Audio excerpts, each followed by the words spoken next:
अस्सलामुअलैकुम। प्रोग्राम खबर और तज्जिया में खुशामदीद। मैं सना कहवान। प्रोग्राम में मेरे साथ मौजूद हैं मुजम्मिल सौरवर्दी साहब। मुजम्मिल साहब, आपका बहुत शुक्रिया।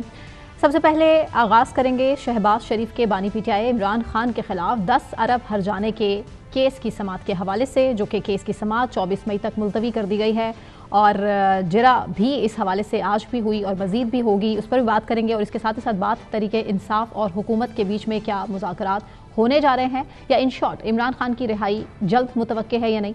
मुजम्मिल साहब, सबसे पहले शहबाज शरीफ साहब अदालत में वीडियो लिंक के जरिए वो पेश हुए हैं और अब समाअत चूँकि 24 मई तक मुलतवी कर दी गई है, फैसला क्या होगा मेरे ख्याल से आप अंदाज़ा लगा सकते हैं। देखें, ये जो मुकदमा है ना, जब पनामा चल रहा था तो इमरान खान साहब ने शहबाज शरीफ पर ये इल्ज़ाम लगाया था कि शहबाज शरीफ ने इमरान खान को 10 अरब रुपए रिश्वत ऑफ़र की है कि इमरान खान पनामा केस से पीछे हटें और हमें सुरखरू कर दें। जब ये इल्ज़ाम इमरान खान साहब ने लगाया, शहबाज शरीफ साहब ने कहा ये झूठ है और उन्होंने अदालत में हत्के इज्जत का दावा इमरान खान पर कर दिया। जी। अब आप ये समझें कि ये दावा जो है ये 2017 में दायर हुआ था, जब नवाज शरीफ साहब नाहल हुए, पनामा की बहुत तहरीक चल रही थी, उस वक़्त जो है ये हुआ। उस वक्त 2017 का ये मुकदमा है और आज हम 2025 में बात कर रहे हैं, तो टेक्निकली इस मुकदमे को 8 साल हो गए हैं। ये बात आप समझें, 8 साल से ये मुकदमा ज़ेर इल्तवा है।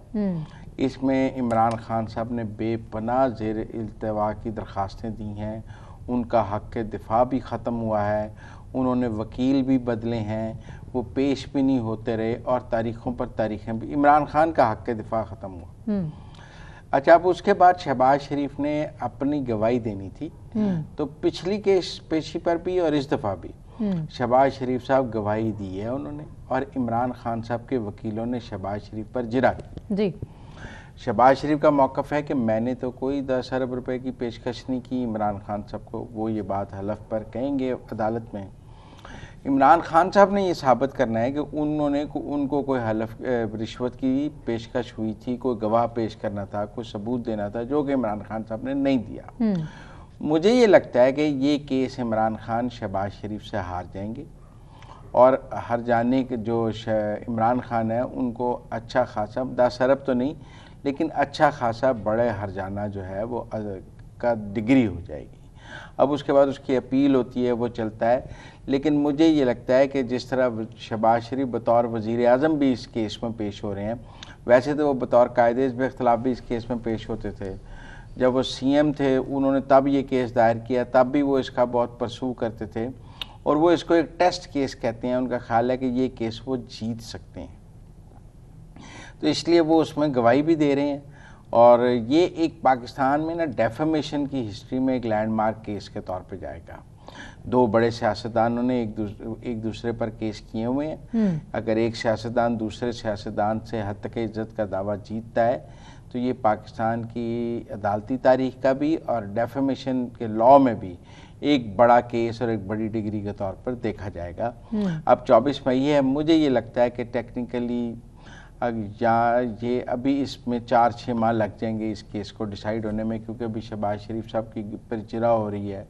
उसके बाद दोनों साइड्स के वकला ने दलाइल देने हैं, फिर हतमी दलाइल होंगे, उसके बाद फैसला होगा। तो अभी ये फैसले के करीब तो नहीं है, लेकिन एक दफ़ा गवाहियाँ ख़त्म हो जाएं फिर दलाइल पे आ जाएगा। फिर हमारे यहाँ जून जुलाई में तो काम होता है, अगस्त में काम नहीं होता। तो मुझे ये केस का फैसला यहाँ जुलाई या सितंबर में जाके होता नज़र आ रहा है। ठीक है ना? बिल्कुल ठीक। आगे बढ़ते हैं मुजम्मिल साहब। अब जो बड़ी खबर फिलहाल हमें नज़र आ रही है, तहरीक इंसाफ के हवाले से रिलीफ मिलने वाला है। कल भी हमने जिक्र किया था और तहरीक इंसाफ की क़यादत के हवाले से भी हमने जिक्र किया था। आज तो खैर शाह महमूद कुरैशी साहब चूँकि हॉस्पिटल में शिफ्ट किया गया है, तबीयत उनकी नासाज है और सेहत याब हो जाएँ जल्दी, इस हवाले से तो हम दुआ कर रहे हैं। लेकिन तहरीक इंसाफ के हवाले से अच्छी खबरें फ़िलहाल सोर्सेज भी क्लेम कर रहे हैं और 6 मई को एक बड़ी अहम मुलाकात इमरान खान से हुई है अडयाला जेल में। अच्छा, ये एक हमारे दोस्त ही हैं, एनालिस्ट हैं, एंकर हैं, सीनियर भी हैं हमसे, उन्होंने ये अपने शो में ये दावा किया है और एक और जर्नलिस्ट ने भी ये खबर ब्रेक की है। देखें, जहाँ तक शाह महमूद कुरैशी साहब का हस्पताल मुंतकिल होना है, उसका इमरान खान या तहरीक इंसाफ से कोई ताल्लुक़ नहीं है। वैसे तो आपको पता है जैन कुरैशी साहब को गद्दार करार दे ही दिया गया था। 26वीं आईनी तरमीम में शोकाज और बड़ी मुश्किल उनकी माफ़ी हुई है। शाह महमूद कुरैशी साहब काफ़ी अरसे से खामोश भी हैं। नहीं, खत तो लिख रहे थे मुसलसल। नहीं, वो खत लिखते हैं मुफाहमत के। वो खत लिखते हैं कि मुल्क के वसी तर मफाद में मुफाहमत होनी चाहिए। वो इस तरह के खत लिखते हैं। वो कोई ऐसे खत नहीं लिखते कि जनरल आसिम मुनीर के या फौज के खिलाफ। वो उस टाइम में नहीं, वो एक पॉलिटिकल खत लिखते हैं, अगर लिखते भी हैं जेल से, कि मुल्क में मुफाहमत होनी चाहिए, सबको इकट्ठे बैठना चाहिए, मिलकर बात होनी चाहिए। तो मेरे ख्याल में शाह महमूद कुरैशी साहब के अस्पताल मुंतकली को तो आप किसी डील से मत जोड़ें। ठीक है, वो शाह महमूद कुरैशी साहब की इनफरादी डील तो हो सकती है कि उनको कोई रिलैक्स किया जा रहा हो, उनको हॉस्पिटल, क्योंकि जेल से हॉस्पिटल शिफ्ट होना भी एक रिलैक्स होना होता है कि आप जेल से हॉस्पिटल आ जाएं, रिलैक्स हो जाते हैं, कमरा मिल जाता है, फैमिली साथ हो जाती है, तो एक थोड़ा आसानी हो जाती है। ये आप उनकी इनफरादी देखें। आप जहाँ तक आपने डील की बात की है, देखें आज अलीमा खान को मुल्क से बाहर जाने की इजाज़त नहीं मिली है। हाँ, ये एक बड़ा गौरतलब। और अलीमा खान साहब इस हवाले से भी कह रही हैं कि जब इमरान खान तहरीक का ऐलान करते हैं तो ये मशहूर कर दिया जाता है कि जी डील हो रही है, और इमरान खान को जो है मुज़ाकरात के बाद तो जिनके इस्लाफों से बाहर निकाला जा रहा है। के लोग ही करते हैं ना, कोई और गवर्नमेंट तो नहीं कहती कि डील हो रही है। आप मेरी बात समझें। अब टेक्निकल बात यह है कि अलीमा खान साहब को आज बाहर जाने की इजाज़त नहीं मिली।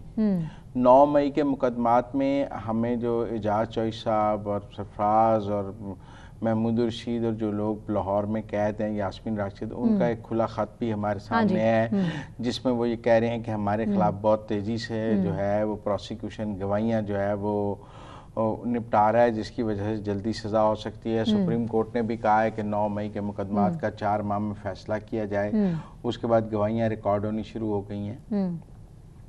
इमरान खान के पॉलीग्राफिक टेस्ट का हुक्म हो गया है कि 9 मई के मुकदमात में उनका पॉलीग्राफिक टेस्ट किया जाए। आप देखिए ना, पॉलीग्राफिक टेस्ट में अगर ये साबित हो जाता है कि इमरान खान साहब 9 मई के में जो फौजी तनसीबात पर हमलों में मुलव्वस हैं, तो फिर केस मिलिट्री कोर्ट में भी जा सकता है, क्योंकि आप सुप्रीम कोर्ट ने तय कर दिया है कि सिविलियंस का मिलिट्री कोर्ट कि पॉलीग्राफिक टेस्ट आप कराएं। अब अगर पॉलीग्राफिक टेस्ट में साबित पहले भी होना था, इमरान खान साहब ने तो इनकार किया था। तो अब तो कोर्ट ने ऑर्डर कर दिया ना, अब फिर इमरान खान के ऑर्डर्स को हम बड़ी इंपॉर्टेंस दे रहे हैं अब इस मामले में। आज कोर्ट ने ऑर्डर किया है 26 मई तक। अगर वो नहीं कराएंगे कोर्ट उसके ऊपर उनको कहेगा जी जबरदस्ती कराया जाए, कोई मुल्ज़म इनकार तो नहीं कर सकता। मिलिट्री ट्रायल की तरफ ले जाने की मुझे लगता है कि अगर पॉलीग्राफिक टेस्ट में कोई चीज़ आ गई तो फिर चीज़ उस तरफ जाएगी। ये तो पॉलीग्राफिक टेस्ट के ऊपर है। लिहाजा मैं कोई बानी पीटीआई के साथ अभी किसी किस्म की कोई डील नहीं देख रहा। मैंने ये बात पहले भी अपने प्रोग्राम में कही है। मैं नहीं समझता पाकिस्तान, मैंने चेक भी किया है, कोई 6 मई को उनको कोई जेल में ब्रीफिंग नहीं दी गई। आप बात समझें, कोई पीटीआई का पॉलिटिशियन उनको मिला है और उसने उनसे बात किया है तो वो अलग बात है। नहीं तो एकदम जो मुलाकातों पर पाबंदी खोल दी गई उस पर भी तो सवालात खड़े हो रहे हैं। वो मुलाकात कराई गई, ये एक टू एंड फ्रो है, कभी करा दी जाती है कभी नहीं कराई। और जंग के माहौल में खान साहब की जो इंस्ट्रक्शंस थी, कोई कौम मुत्तहिद होके जो है वो दुश्मन के खिलाफ खड़ी है। जो पीटीआई ओवरसीज थी वो तो सारी हमें इंडिया के साथ खड़ी नजर आई। वो तो इंडियन चैनल्स पे हमें, मतलब आप समझें, हमें इंटरव्यूज़ देती नज़र आई। जो पीटीआई के तर्जुमान हैं, जो ओवरसीज़ बैठे हुए हैं, जो वहाँ से यूट्यूबर्स हैं, जो पीटीआई का नैरेटिव चलाते हैं, वो तो इंडियन चैनल्स, उनके तो चैनल्स पर इंडिया में पाबंदी नहीं लगी। वो तो इंडियन चैनल वो तो इंडियन चैनल्स पर इंटरव्यू देते भी नज़र आए ना। आप मेरी बात समझें। लिहाजा मुझे करंट सिनेरियो में इमरान खान की और हुकूमत की या इमरान खान की और इस्टेब्लिशमेंट की कोई डील नज़र नहीं आ रही। उनकी इतनी रेलेवेंसी नहीं है इस वक्त कि उनसे कोई, देखिए ना, ऐसा कौन सा काम है पाकिस्तान में जो रुक गया है और वो सिर्फ इमरान खान कर सकते हैं। मतलब आप मेरी बात समझें, मतलब जंग में इमरान खान की ज़रूरत थी। इमरान खान ट्रंप से बात कर सकता था। ट्रंप, वो तो बेचारा ट्रंप उनकी रिहाई नहीं करा सकता, उनके कहने पर जंग रुकवानी थी उसने। ट्रंप, इमरान खान मोदी से बात कर सकता था, इमरान खान खुद कहता था मोदी मेरा फ़ोन नहीं उठाता। इमरान खान की क्या रेलेवेंस थी? वो दुनिया में किस से बात करते तो पाकिस्तान का मसला हल हो जाता? किसी से भी नहीं कर सकते थे। उनकी मोहम्मद बिन सलमान ने सुननी थी? नहीं, उनकी पार्टी खुद मोहम्मद बिन सलमान के ख़िलाफ़ बयान देती है। चाहे वो बुशरा बीबी हो चाहे कोई और हो। इसी तरह ट्रम्प से ने भी उनको कुछ नहीं किया, ब्रिटिश में भी आप देख लें। मुझे नहीं लगता कि कोई ऐसी इमरान खान की ज़रूरत है इस वक्त निज़ाम को कि इमरान खान निज़ाम की वो ज़रूरत पूरी कर सकते हैं। आप बात समझें, जंग में कौम मुत्तहद थी, आसिम मुनीर साहब का पॉपुलैरिटी ग्राफ ऊपर गया, लोगों में उनकी एक्सेप्टेबिलिटी बढ़ी, हुकूमत ने जंग जीती, यौम तशक्कुर मनाया, कौम ने यौम तशक्कुर मनाया, एक सेंटिमेंट गवर्नमेंट के साथ है, एस्टेब्लिशमेंट के साथ है। ऐसे में इमरान खान की क्या रेलेवेंस है? मुझे नहीं समझ आती। जो दोस्त हमें ये कह रहे हैं कि जी इमरान खान से बात हो रही है, एस्टेब्लिशमेंट बात कर रही है, आप बताएं कोई एक काम मुझे बताएं जो एस्टेब्लिशमेंट इमरान खान को रिक्वेस्ट करे कि आप कर दें तो वो इमरान खान कर सकते हो। पाकिस्तान का फंसा हुआ काम, मतलब जो इस्टेब्लिशमेंट फंसी हो, गवर्नमेंट फंसी हो कि जी ये करते हैं। रेमिटेंस बंद करने की वो कॉल दे चुके हैं IMF को। एक इंडिया ने पाकिस्तान का IMF लोन रोकने की कोशिश की, एक तहरीक इंसाफ ने कोशिश की IMF के बाहर धरना दे के IMF का लोन रोकने की, रेमिटेंस बंद करने। ऐसे कंपैरिजन करें तहरीक इंसाफ का? नहीं, एक्ट्स देखें, मैं तो अमल की मुमासलत देख रहा हूँ कि एक इंडिया ने कोशिश की कि पाकिस्तान का IMF का लोन रोके, एक तहरीक इंसाफ ने कोशिश की, एक रेमिटेंसेस रोकने की तहरीक इंसाफ ने कोशिश की। ऐसा कौन सा काम तहरीक इंसाफ ने नहीं किया जो भारत भी करना चाहता? आप मेरी बात समझें। मुज़म्मिल साहब, तहरीक इंसाफ एक्सेप्टेबल है but with minus Imran. Do you agree? नहीं, सिस्टम तो इसी की तरफ देखिए, एक्सेप्टेबल जो सिस्टम, और तहरीक इंसाफ इमरान खान के बगैर कुछ भी नहीं है। ये मुझे नहीं पता कुछ है या मानेंगे नहीं। देखिए, मेरे पता नहीं अवाम के पास जब जाएंगे, अभी तो देखें यौम तशक्कुर गंडापुर भी मना रहे थे। आप मेरी बात समझे, वो कामयाबी है, पूरे मुल्क की कामयाबी है, क्रेडिट है सबका। जो तहरीक इंसाफ सिस्टम में मौजूद है वो गवर्नमेंट के साथ भी चल रही है, एस्टेब्लिशमेंट के साथ भी चल रही है, चाहे वो गंडापुर हो, चाहे बैरिस्टर गौहर हो, चाहे वो, मेरा मतलब है कि कोई और हो, वो सब सिस्टम के साथ। जहाँ देखिए ना, जब पार्लियामेंट में मुश्तरका करारदाद की जरूरत थी वो हो गई। अब जब आपने कहा जी APC के लिए इमरान खान को जेल से लाएंगे तो APC होगी, गवर्नमेंट ने नहीं बुलाई APC को। मेरा मतलब जंग के नहीं, APC जंग जीतने के लिए जरूरी थी। आप मेरी बात सुने, अगर APC बुलाते तो जंग जीतनी थी, या APC नहीं बुलाई तो जंग हुकूमत और फौज ने मिलकर लड़नी थी। आपने कौमी सलामती की कमेटी का वो ब्रीफिंग का बाइकआउट किया, APC के लिए शर्त रखी, क्या फ़र्क पड़ा? आपकी अपनी पॉलिटिक्स एक्सपोज हुई, जंग जीतनी थी, जंग जीत ली। उसमें तो इमरान खान ने तो जंग नहीं जितानी थी कि मतलब इमरान खान जेल से निकलता तो पाकिस्तान ने जंग जीतनी थी। जंग जीतनी थी हमने अपने शाहीनों के सर पे, इस हुकूमत के जो है दिलेराना फैसलों के सर पे। कोई इमरान खान के जेल से फैसलों के सर पे तो जंग नहीं जीतनी थी। क्या रेलेवेंस थी उनकी जंग में? वो पाकिस्तान की कौम को डिवाइड कर सकते थे। डिवाइड जो PTI ओवरसीज है उसने किया, PTI पाकिस्तान ने नहीं किया, PTI ओवरसीज ने किया। बड़ी सिंपल बात है। आज भी मैं देख रहा था PTI ओवरसीज के कुछ इस तरह वो इसको ओवरसीज तो जश्न मना रहे हैं, आज भी यौम तशक्कुर मना रहे हैं। ओवरसीज पाकिस्तानी जश्न मना रहे हैं, PTI ओवरसीज जश्न नहीं मना रहे। नहीं मतलब इस वो तो आज भी आसिम मुनीर साहब पर पाबंदियां लगवाने के लिए अमेरिका में डेमोक्रेसी एक्ट को लेके चल रहे हैं। वो कहते हैं इमरान खान सबकी रिहाई कर दें, तो क्या कहते हैं? पाकिस्तान वाले जब ये मानते हैं, जिन्होंने मैंडेट दिया है, पाकिस्तान के लोग ये कहते हैं, तो क्या गलत कहते हैं? पाकिस्तान के लोग कहते हैं तो मुझे दिखा दें कहाँ कहते हैं। कोई भी नहीं कह रहा पाकिस्तान में। आप देते नहीं हैं, तो कहाँ कहेंगे? उन्होंने अपने वोट की ताकत से बता दिया, कह दिया, और क्या बताएं? 10 लोग अडियाला के बाहर खड़ा कर दिया। आपने कितनी दफा अडियाला के बाहर कैंप लगाने की कोशिश की, कोई आया? पहले आप कहते हैं कि जलसे कर लें, हम बेशक रोकते हैं तब भी कर लें, तो जलसे तो करके दिखाए तरीके इंसाफ, लोगों ने निकल के दिखाया। आपने 2 दफा इस्लामाबाद पर चढ़ाई करने की कोशिश कर ली, निज़ाम ने उसको शिकस्त दी। तो जो निज़ाम ने किया वो ठीक था? जब आप निज़ाम को दरपट करने की कोशिश करेंगे, निज़ाम रिएक्ट करेगा। आपने भी तो ताकत से निज़ाम को उल्टने की कोशिश की, निज़ाम ने ताकत से जवाब दे दिया। लेकिन सियासी जमातों को समझना चाहिए, स्पेस देनी चाहिए। आप तहरीक इंसाफ देखिए, सियासी जमातों से बात करने के लिए तैयार नहीं है वो। ये अब भी वो कहते हैं हम एस्टेब्लिशमेंट से बात करना है। एस्टेब्लिशमेंट का कोई भी शख्स जाके मिल ले तो कोई नहीं मिल रहा। मैं आपको बता रहा हूँ 6 तारीख को भी इमरान खान को एस्टेब्लिशमेंट का कोई बंदा नहीं मिला। कितनी श्योरिटी के साथ वैसे ये बात? मैं 100% श्योरिटी। बहुत से सहाफी क्लेम कर रहे हैं जिनका आपको पता है एस्टेब्लिशमेंट से बड़ा अच्छा कनेक्शन। मैं 100% श्योरिटी के साथ हर जगह से चेक करके आपको कह रहा हूँ कि इस्टेब्लिशमेंट का कोई बंदा भी इमरान खान को इस पूरे जंगी तनाजुर में क्या पिछले 6 माह में नहीं मिला। एक इस्टेब्लिशमेंट का फैसला है कि उनका कोई बंदा इमरान खान को नहीं मिलेगा। गैर सियासी बंदे की बात करें, इस्टेब्लिशमेंट की नहीं। मैं कहता हूँ जी अदर देन पीटीआई के लोगों के कोई गैर सियासी, कोई इस्टेब्लिशमेंट, कोई हाजिर, कोई रिटायर्ड, कोई जिंदा, कोई मुर्दा, कोई नहीं मिला। चलें ठीक है, ब्रेक लेती हूँ, ब्रेक के बाद कंटिन्यू करेंगे हमारे साथ में।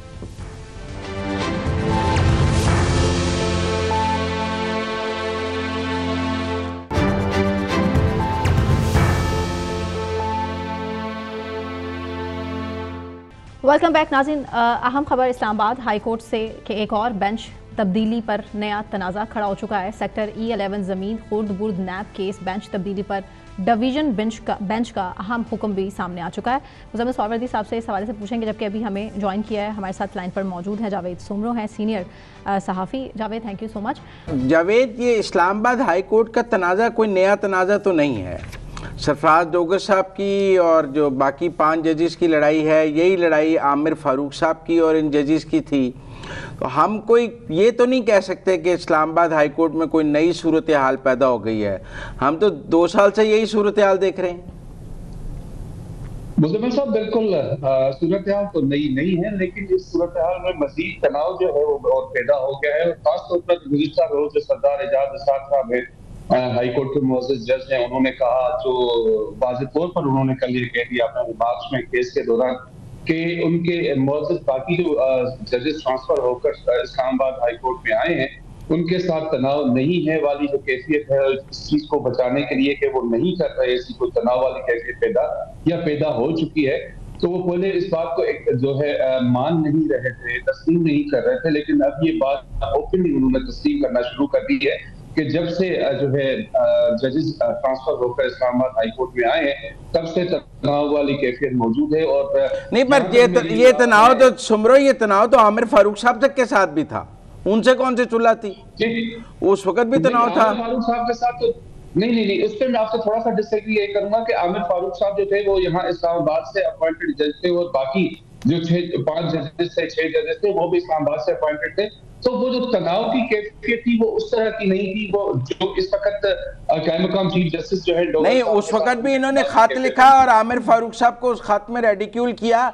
उस वक्त भी खत लिखा इन्होंने आमिर फारूक साहब के खिलाफ, वो तब भी आमिर फारूक साहब के खिलाफ थे। देखिए, उससे तो कोई डिनाई नहीं कर सकता, वो तो ओपन ट्रुथ है, वो तो हर जगह वो खत पड़ा हुआ है। बल्कि मुअज़्ज़ज़ जज साहब मुख्तलिफ जो है जगहों पर मीटिंग्स में इस बात को एक्सेप्ट भी कर रहे हैं कि उन्होंने ये खत लिखा, लेकिन अब उस खत का इम्पैक्ट था वो आपको और हमें अंदाजा हो गया कि उसका इम्पैक्ट जो इस हिसाब से नहीं आया जिस तरह से बाकी जज साहबान जैसे मोहसिन कियानी साहब हैं, जहांगीरी साहब हैं, वो सोच रहे थे कि उसका इम्पैक्ट आएगा, तो वो नहीं आया। अलबत्ता इस वक्त ये तनाव की सूरत बहुत ज्यादा आगे बढ़ चुकी है, क्योंकि पहले ओपन ये बात नहीं की जाती थी, अब ये ओपनली जो है अदालतों के अंदर रिमार्क्स के दौरान। पर सुमरो साहब, मैं आपकी ये बात नहीं मानता, ओपन नहीं थी, मतलब ओपन ही थी, आमिर फारूक साहब के दौर में भी ओपन थी। नहीं सर, ओपन उस तरह से देखिए, खत लिखना और उसके बाद रिमार्क्स देना जो है ना, वो बड़ा फर्क है। ओपन कोर्ट के अंदर अब एक जज जो है वो अपने चीफ जस्टिस के बारे में ऐसे रिमार्क्स दे दे, तो इसका मतलब है कि अब ये शायद सूरत हाल यहाँ तक आ पहुंची है इस्लामाबाद हाई कोर्ट में कि ये मुअज़्ज़ज़ जज जो है, जो इस्लामाबाद हाई कोर्ट में इस्लामाबाद से अपॉइंटी थे, और जो बाकी जज साहबान आए ट्रांसफर होकर इस्लामाबाद हाई कोर्ट में वो दीगर हाई कोर्ट से, तो उनके दरमियान अब आपस में यहाँ तक बात आप समझ रहे कि हो चुकी है पैदा, कि वो एक दूसरे को शायद रिसेस के दौरान जो कायम होता है, वक्फा होता है, उसमें भी आपस में बात नहीं कर रहे। अब ये सूरत हाल, एक मिनट सुमरो, ये सूरत हाल सुप्रीम कोर्ट में अक्सर ही रहती है। मतलब आप देखें कि जब एक चीफ जस्टिस जाता है, काजी फायद ईसा पर जजेस उसके फेयरवेल पे नहीं आए, उसके चाय पे नहीं आते थे, मंसूर मुनीब अख्तर वगैरह और ये आयशा, ये सूरत हाल तो हमेशा रही है, नई क्या है इसमें? सर देखिए, जो नई चीज है वो यही है कि अभी तक वो जो तनाजा है कि किसी हाई कोर्ट से किसी दूसरे जज को इस्लामाबाद के हाई कोर्ट में ट्रांसफर नहीं किया जा सकता, तो इसी हवाले से आप देखें। अच्छा, मैं आपके सामने एक सिनेरियो रख देता हूँ। सुप्रीम कोर्ट का आईनी बेंच जो है वो सुन रहा है ये ट्रांसफर और सीनियरिटी का मामला, दोनों मामला वो सुन रहा है। अगर उसमें ये तय हो जाता है कि ट्रांसफर भी ठीक है और सीनियरिटी भी सरफराज जोगर की बरकरार है, और वो मुस्तकिल चीफ जस्टिस बन जाते हैं इस्लामाबाद हाई कोर्ट के, तो क्या होगा? ये सारे इस्तीफा दे देंगे। उसके बाद देखें अगर सुप्रीम कोर्ट इसके ऊपर फैसला दे देती कि जी इनकी जो ट्रांसफर है वो कानूनी है, तो फिर तो मामला खत्म हो जाना चाहिए। लेकिन ये जो इंटरनल जो है आपस में चकतलश है मोअज़्ज़ज़ जज साहबान की, वो तो जाहिर है जारी रहेगी। अब सूरत हाल इस्लामाबाद हाई कोर्ट के अंदर यहाँ तक जा पहुंची है कि एक दूसरे को जो है सलाम भी नहीं किया जाता, यहाँ तक इतलात है। और दूसरी जो इस खास तौर पर केस के अंदर जो जस्टिस मोहसिन कियानी और जस्टिस सरदार एजाज साहब ने E11 खुदबुद केस के अंदर जो सारा मामला आया है, वो तो यहाँ पे सिर्फ यही आया है, वो ये कह रहे हैं कि जी हमारे केस को अंदर आपने किस तरह से इंटरवीन किए, जबकि हमें इल्म है कि चीफ जस्टिस जो होता है किसी भी हाई कोर्ट का, चीफ जस्टिस का, वो अपना जो किसी भी बेंच से, चाहे वो डिविजनल बेंच हो चाहे वो सिंगल बेंच हो, वहां से उठाकर दूसरे बेंच में उसको अब भेज सकता है, लेकिन उसके लिए कुछ सॉलिड रीजंस चाहिए। अब यहाँ पे कोई ऐसे सॉलिड रीजंस नहीं है। अब ये केस जो है, अब ये कौन तय करेगा सॉलिड रीजन है या नहीं है? ये तय कौन करेगा? ये वो जज खुद तय करेंगे या चीफ जस्टिस तय करेगा? पेनल्टी वाले केस के अंदर जाके तय होगा, जो सुप्रीम कोर्ट में है कि वो आकर उसका फैसला आता क्या है। लेकिन जब तक उसका फैसला नहीं आता उस वक्त तक जो जस्टिस मोहसिन कियानी साहब के साथ दीगर जज साहबान हैं जिनका अपना एक मौक़िफ़ है, अपना एक नजरिया है, वो इस चीज को इसी तरह लेकर चलेंगे। और बाकी जो मोअज़्ज़ज़ जज साहबान ट्रांसफर होकर आए इस्लामाबाद हाई कोर्ट में, मैं आपसे मेरा आपसे सादा सवाल है कि अगर सरफराज डोगर साहब की सीनियरिटी भी तय हो जाती है और वो मुस्तकिल चीफ जस्टिस हो जाते हैं, फिर ये जज साहबान क्या करेंगे? ये फिर भी तंग करते रहेंगे। देखिए नहीं, उसके अंदर उनके पास एक ही ऑप्शन होगा, या नौकरी करे या वो नौकरी छोड़कर चले जाए। उस वक्त उनकी पोजीशन वो बन जाएगी। लेकिन तो मंसूर अली शाह नहीं गए ना जब ये सिचुएशन सुप्रीम कोर्ट में आई। मैं समझता हूँ, जहां तक मैं समझता हूँ कानूनी, कि अगर जजेस सिनाटी वाले केस में जस्टिस डोगर साहब के हक में फैसला आता है, बाकी जजेस के हक में फैसला आता है, तो इंट्रा कोर्ट अपील है, उसका बड़ा एक लंबा प्रोसेस है, फिर उसके बाद नजरसानी है। तो ये मेरे ख्याल में 6 महीने से साल उसके बाद भी ये केस चलता रहेगा, तो सारे जजेस अपनी अपनी जगह मौजूद होंगे। लेकिन ये जो मामला अभी पैदा हो चुका है कि जी आपने बतौर चीफ जस्टिस या बतौर जज आपने किसी मेरी अदालत के अंदर में, मैं एग्जांपल दे रहा हूँ, जैसे ये मोहसिन कियानी साहब हैं, आज का ये E11 खुदबुद केस जिसका आपने हवाला दिया है, उसके अंदर जाहिर है वो ये चाहेंगे कि इंटरव्यू नहीं होनी चाहिए। लेकिन हमने ये माजी में ये प्रैक्टिस देखी है मुजम्मिल साहब, कि सुप्रीम कोर्ट हो या हाई कोर्ट हो, कि अगर कहीं पे कोई केस चलता रहा है तो उसको फौरी तौर से वहां पर से निकाला नहीं जाता, बतौर चीफ जस्टिस उसको नहीं निकालते। उसका एक जरूरी एक तरीका ये होता था कि जो एप्लीकेंट होता है या मुद्दई होता है, वो एक दरख्वास्त देता है कि जी मैं यहाँ पे इस बेंच के साथ मुतमईन नहीं, मुझे शिफ्ट किया जाए। यहाँ पे जो कुछ हुआ है और माजी में जो हमारा जो डीजी इमिग्रेशन है यहाँ पे, उसके केस के अंदर जो चीज हुई, तो उसके अंदर जो जजेस हैं, अच्छा ये जो अब तनाज़ा है, एक मिनट, चीफ जस्टिस का और जजेस का ये तनाज़ा, ये सुप्रीम कोर्ट तय करेगा? कौन तय करेगा? मतलब जो ऑर्डर है ये कौन तय करेगा? ये जो वो हुक्म जारी कर रहे हैं, चीफ जस्टिस अपना हुक्म जारी कर रहा है, इस पे फिर फाइनली ये बात भी सुप्रीम कोर्ट जाएगी? देखिए अब तो यही सूरत हाल है कि एक बेंच अपना फैसला देगा, उसी में दूसरा बेंच अपना फैसला देगा।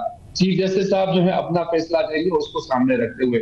लेकिन ये तय तब होगा जब सुप्रीम कोर्ट में जजेस सीनियरिटी वाला जो केस है वो मुकम्मल तौर पर उसकी समाअत हो, और उसकी हो भी रही है, और जल्द उस पर फैसला आ जाएगा। उससे फैसले आने के बाद तो जाहिर है कि मोअज़्ज़ज़ जो डोगर साहब इस वक्त एक्टिंग चीफ जस्टिस, लेकिन एक राय है ना, देखें सुमरो साहब, ये 5 जो जज नहीं एक राय, लेकिन ये प्रोसेस इसी तरह का है। नहीं एक राय ये भी तो है ना कि ये 5 जज हैं, इन्होंने इकट्ठे यूनियन बनाई हुई है।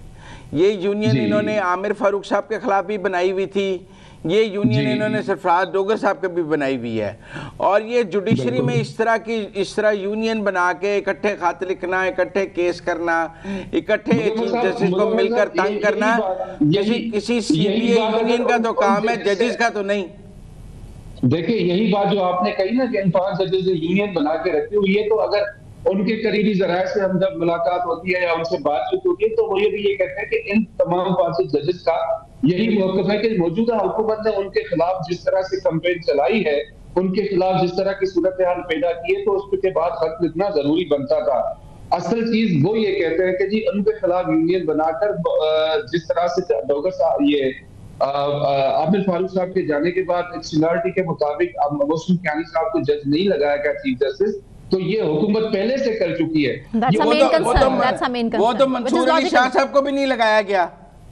मतलब आप मेरी बात में, वो तो 26वीं आईनी तरमीम बन गई, उसके बाद वो तो लाहौर हाई कोर्ट के चीफ जस्टिस भी सीनियरिटी पे नहीं लगी हैं।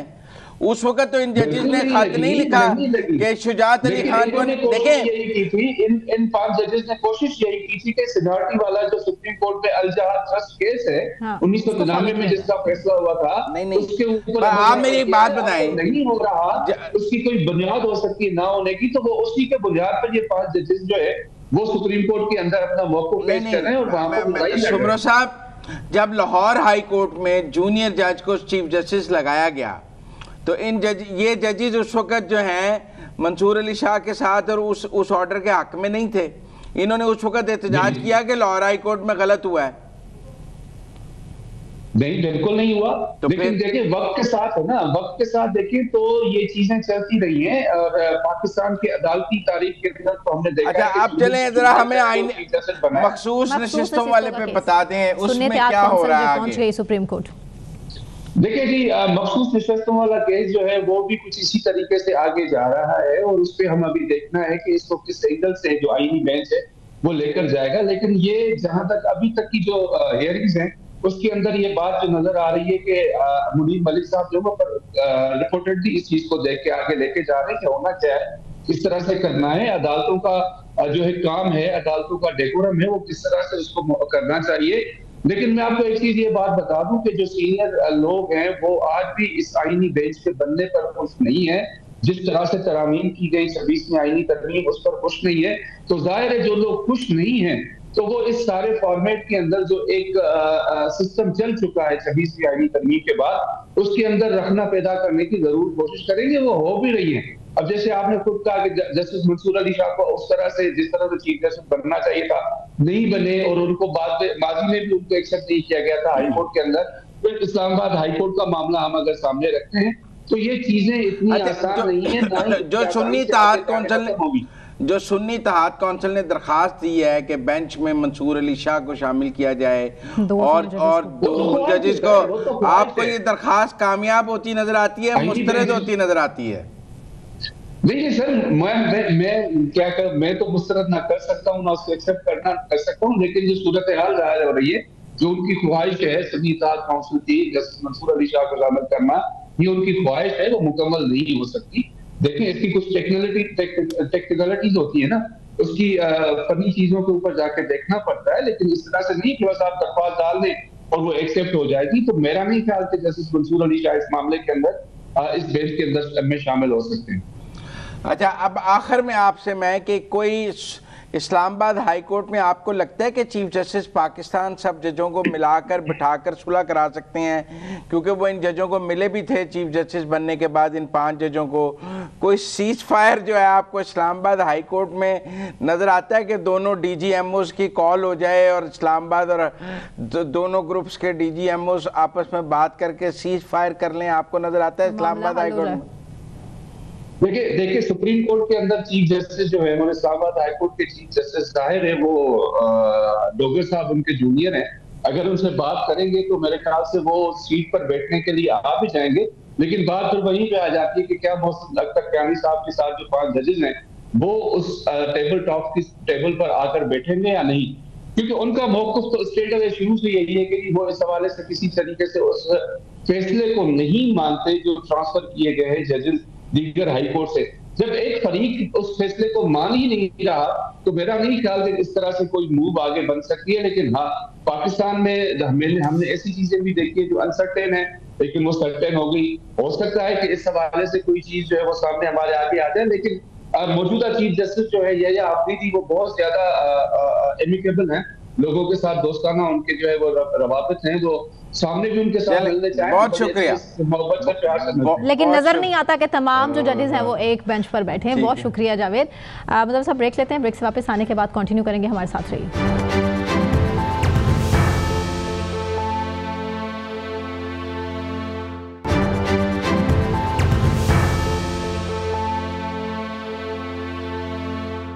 Welcome back. बात पाकिस्तान और IMF के हवाले से 700 अरब रुपए के मजीद टैक्सेस की वसूली के लिए मुख्तलिफ इकदाम पर अब गौर शुरू हो चुका है।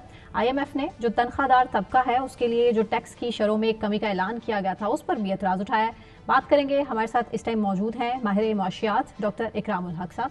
इकराम साहब, thank you so much for having us. Sir, खुदा करके कुछ अच्छी खबरें हुकूमत की तरफ से महंगाई कंट्रोल के हवाले से सुनने को मिल रही थी, लेकिन अभी सूरत हाल किसी और तरफ जाती नजर आ रही है। डॉक्टर साहब, मैं ये कहना चाहूँगा कि हुकूमत पहले कहती है कि मतलब वो रियल स्टेट पैकेज, फिर कहती है हम ला रहे हैं, फिर कहती है IMF ने इजाज़त नहीं दी, अब कहती है सैलरीड लोगों का हम गवर्नमेंट एक गुडविल जेस्चर क्रिएट करती है, फिर IMF उसको ख़त्म कर देती है। जानबूझ के गवर्नमेंट ऐसे करती है? जी, मेरा ख्याल है कि गवर्नमेंट को कुछ पब्लिक सेंटीमेंट का ख्याल तो हमेशा रखना होता है, मगर अब मुसीबत ये है कि जो टीम निगोशिएट करती है IMF के साथ है वो है FBR की, और FBR के अंदर वो अहलियत नहीं है कि वो उस टीम के साथ बात कर सके।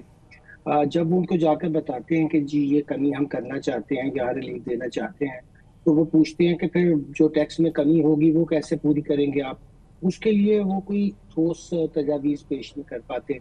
अब मैं आपसे एक ऐसी बात अर्ज करने लगा हूं कि जो कभी जिसका जिक्र कहीं किसी प्रोग्राम में नहीं होता कि 4 ट्रिलियन की टैक्स एग्जम्पशंस दी हुई है पाकिस्तान में।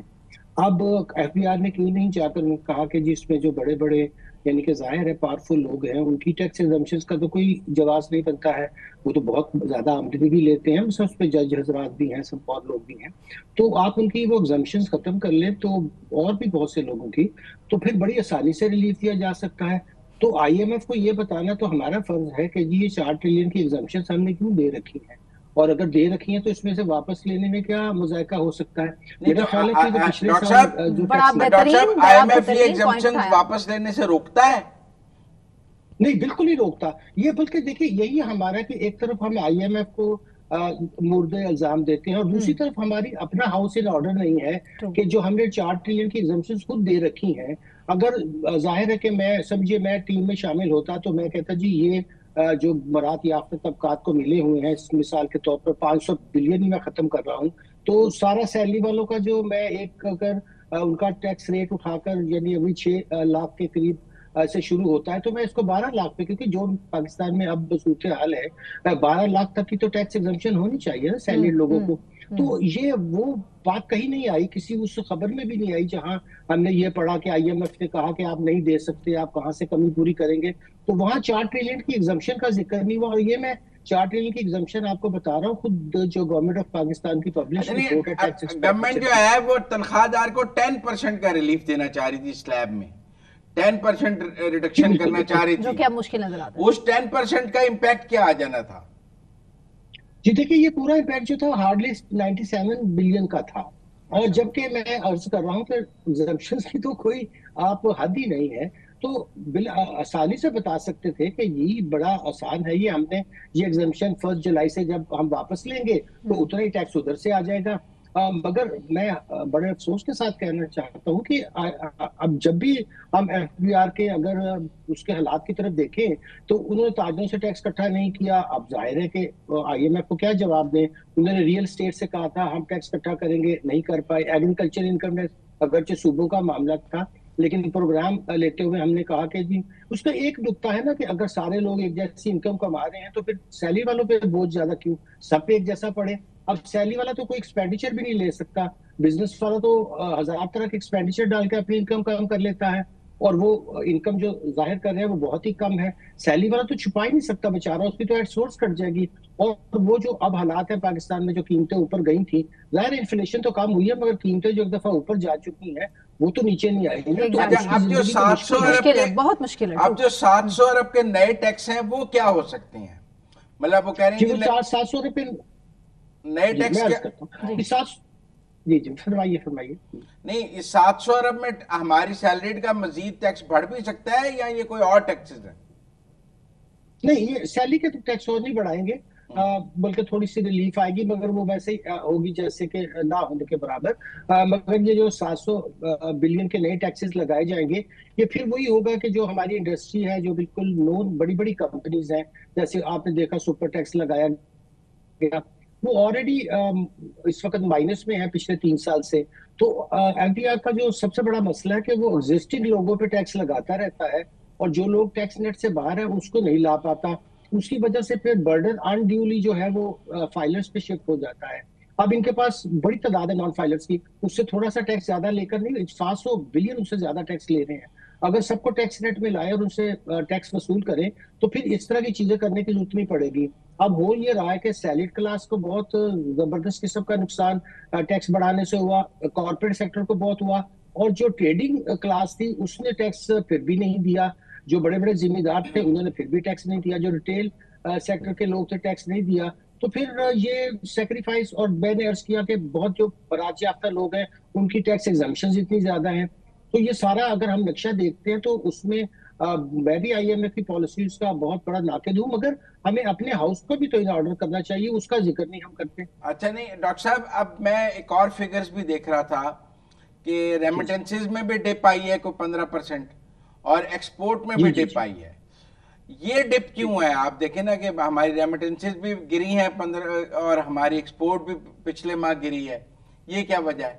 जी, देखिए, वो दुनिया में जब ट्रेड वॉर शुरू हुई तो बहुत सी इंडस्ट्रीज बंद होती हैं, उनमें फिर कमी वाकया होती है। तो हमारी जो बात के लोग भी पैसा भेजते हैं वो भी तो जाहिर है वहाँ किसी फर्मों में काम, की बड़ी कंपनीज में ही काम करते हैं।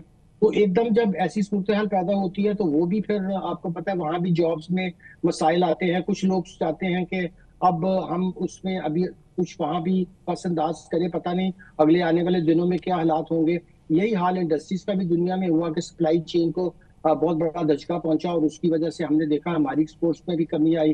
तो ये चीजें जैसे दुनिया की ट्रेड में इस तरह की हलचल होती है तो उसका इम्पैक्ट हम पे भी बहुत बुरी तरह आता है। मगर जैसे हम देख रहे थे कि अगर हम अंदरूनी तौर पर जो टैक्सेस वसूल होने चाहिए और जिससे हम काफी ज्यादा टैक्स इकट्ठा कर सकते हैं वहां हम एग्जम्पशंस दे देते हैं और ज्यादा नहीं, हिसाब इजी चीजों आप पे ये कह करते रहे हैं हैं कि जो अमेरिका ने 27% टैरिफ लगाया है एक्सपोर्ट जी में जी डिप उसकी वजह से है? जी बिल्कुल बिल्कुल। अच्छा, अब तो फिर ये होता है कि लोग ऑर्डर्स एक और भी मैं खबर देख रहा था कि ऑर्डर्स देकर अमेरिका कर ने देते हैं लोग। अब एक 5% टैक्स लगा दिया है कि अगर कोई बंदा अमेरिका से बाहर रेमिटेंस भेजेगा, जैसे लोग हमारे जो अमेरिका में हैं वो पाकिस्तान पैसे जी जी भेजते थे, पहले टैक्स फ्री था, अब वो उस पर 5% टैक्स लगा रहे हैं। इससे भी हमारी रेमिटेंसेस गिरेंगी? जी बिल्कुल गिरेंगी, और ये हवाला हुंडी का काम फिर दोबारा ज्यादा ही शुरू हो जाएगा। लोग भेजेंगे तो सही, उनकी फैमिलीज यहाँ है, उनकी नीड्स यहाँ है, मगर वो फॉर्मल सेक्टर से नहीं आएगा तो हमें उसका कोई फायदा नहीं होगा। जाहिर है वो तो फिर वहीं उसे डॉलर ले लेगा और यहाँ पाक रुपीज में उनके लोग पैसे दे देंगे। तो जो बैंकों ने बेहतरी की थी और लोग भी इतना फर्क भी नहीं रहा था मार्केट रेट का, तो उन्होंने बैंकिंग के जरिए पैसा भेजना शुरू किया था, वो फिर स्क्वीज होकर दूसरे तरीके से आना शुरू हो जाएगा। और हालिया पाक भारत जंग का इम्पैक्ट आप इस महीने कोई इकोनॉमी पे देखते हैं? जी जाहिर है इसका इम्पैक्ट तो डेफिनेटली होता है जी, बट लेकिन कितना जाहिर है स्वयं कि होगा हमने इकराम इतना साहब? हमें बहुत बड़ा नुकसान तो नहीं हुआ है, लेकिन ऑब्वियसली इसका इम्पैक्ट जो है आप देखेंगे कि एक दफा तो हमें एक डिफेंस बजट को भी एक्सीड करना पड़ेगा, और इस दफा जो हमने एलोकेट किया हुआ था उसके लिए कुछ इजाफी रकम भी हमें देनी होगी। बात चल रही है तो सूबों से भी कहा जाए कि चूंकि उन्हें 57.5% मिल जाता है जो एनएफसी वर्क का, जो पूरा टैक्सेस इकट्ठे होते हैं डिविजिबल पूल से, तो वो भी कुछ इसकी तरफ कंट्रीब्यूट करे। तो ये बात भी चल रही है। मुझे अभी तक पता नहीं कि सूबे इस पे एग्री करेंगे कि नहीं करेंगे, मगर वफाक चाह रही है कि इस तरह की कंट्रीब्यूशन हो। कि क्या हर सूबा अपने डिविजिबल पूल से 2% 5% डिफेंस के लिए दे दे? जी जी बिल्कुल। आपको पॉसिबल नजर आता है ये 18वीं तरमीम के बाद? नहीं, बहुत मुश्किल है सर। पहले तो सिंध ही इस पे बहुत इतराज करेगा कि जी आपका सब्जेक्ट है, हम क्यों दें, और इस पे खैबर पख्तूनख्वा की तरफ से भी रेजिस्टेंस होगी। हो सकता है कि बलूचिस्तान की तरफ से ना हो और पंजाब की तरफ से ना हो, मगर दो सूबे तो इसको यकीनी तौर पर इसकी मुखालफत करेंगे। अच्छा, ये जो बार बार हमें कहा जाता है कि जी इस हुकूमत ने माशी मुआवजा कर दिया है, ये को आपको जी माशी मुआवजा नजर आया है? 60 साल की देखिए, वो मुआवजा इस कमतरीन शक्ल में सतह है पर कि महंगाई। जो हमारा एकदम से बहुत ज्यादा ये खतरा था कि हम डिफॉल्ट में चले जाएंगे, और अनसर्टेनिटी थी, डॉलर की कहीं पे किसी किस्म की कोई पैरिटी सेट नहीं हो रही थी। तो उस हद तक तो आप कह सकते हैं, हमें जरूर क्रेडिट देना चाहिए, क्योंकि IMF से प्रोग्राम भी साइन हो गया, हमारे रिजर्व्स में भी इजाफा हो गया, करंट अकाउंट हमारा जो इस वक्त बैलेंस है और जो ट्रेड का वो भी बेहतर है। तो इस लिहाज से हमने वो वाली सिचुएशन जो बहुत ज्यादा हमारे लिए परेशान कुन थी, उस पर तो हमने यकीनी तौर पे काबू पाया, और उसको सस्टेन करना अब ये है असल चैलेंज गवर्नमेंट का कि वो उसको सस्टेन भी कर पाए। और अगर प्रोग्राम में हम IMF के रहते हैं तो कम से कम जो हमारा डिफॉल्ट का जो एक हर वक्त खतरा लाक रहता जो तलवार लटक रही थी एटलीस्ट वो जो है वो उसको सॉर्ट आउट कर दिया, गवर्नमेंट को इसका क्रेडिट जाता है। बहुत शुक्रिया इकराम साहब। मुज़म्मिल साहब आपका भी बहुत शुक्रिया। इसी के साथ नाज़रीन मुझे सना के अवान को इजाज़त दीजिए, अपना बहुत ख्याल रखें। अल्लाह हाफ़िज़।